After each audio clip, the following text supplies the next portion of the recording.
Hello guys, అందరికీ happy new year. ఈ year అందరికీ మంచిగా జరగాలని నేనైతే మనస్ఫూర్తిగా కోరుకుంటున్నాను. And welcome to Surender Dhanvi official YouTube channel. అయితే బుధవారం రోజు అయితే మేమైతే చేపలు అయితే తెచ్చుకున్నామండి, చేపల పులుసు కోసం. అయితే ఇక్కడేమో నేనైతే ఎలా చేస్తున్నానో చూడండి. ఇక్కడైతే ప్యాన్ పెట్టుకొని ఉల్లిగడ్డ పేస్ట్ అయితే వేసాను. మంచిగా అయితే ఆయిల్లో ఫ్రై చేస్తున్నాను కలర్ వచ్చే వరకు. దాని తర్వాత ఆకు వేసాను, బిర్యానీ ఆకు. దాని తర్వాత కాడలతోటి కలమాక అయితే వేసాను. ఇలా మంచిగా ఆయిల్లో ఫ్రై చేసుకున్నాను. కింద అడుగంటుతుందని నేనైతే కొంచెం వాటర్ వేసి మళ్ళీ మంచిగా అయితే ఫ్రై చేశాను. దాని తర్వాత ఇక్కడనేమో 2 స్పూన్స్ అయితే జింజర్ గార్లిక్ పేస్ట్ ఎంత ఫ్రెష్గా నూరుకుంటే చేపల కూరకు అంత బాగుంటుంది. ఇలా అయితే కలుపుతూనే ఉన్నాను జర కలర్ చేంజ్ అయ్యే వరకు. దాని తర్వాత అడుగు చాలా అంటుతుందని కొంచెం అయితే వాటర్ అయితే వేసాను. అడుగు అంటితే కూర అనేది చేదు అనేది వస్తుంది. అయితే ఇక్కడ వాటర్ వేసి మంచిగా అయితే ఫ్రై చేశాను.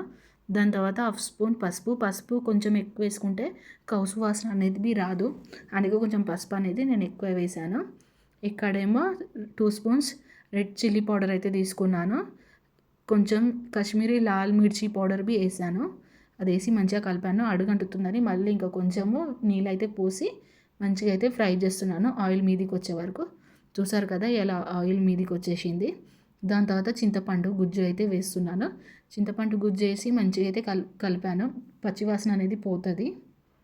ఇలా అయితే ఆయిల్ మీదికి వచ్చే వరకు అయితే నేను పెట్టాను. మళ్ళీ ఇంకా కొంచెం ఉన్న గుజ్జు మొత్తం అయితే ఇందులో అయితే నేను పోసేసాను. దాని తర్వాత వేడి నీళ్ళు అయితే పెట్టి వేసాను. చల్లనీళ్ళు వేస్తే టేస్ట్ అనేది రాదు.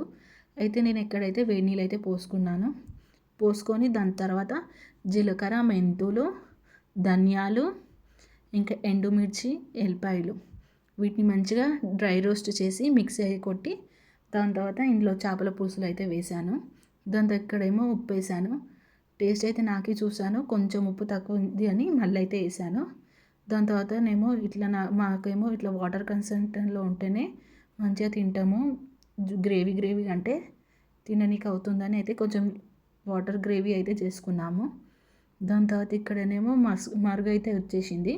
దాని తర్వాత చేపలు అయితే వేసుకున్నాము. ఇక్కడైతే మేము 3 kgs ఫిష్ తీసుకున్నాము. మేము ఇది 3 days వరకు అయితే పెట్టుకొని తింటాము.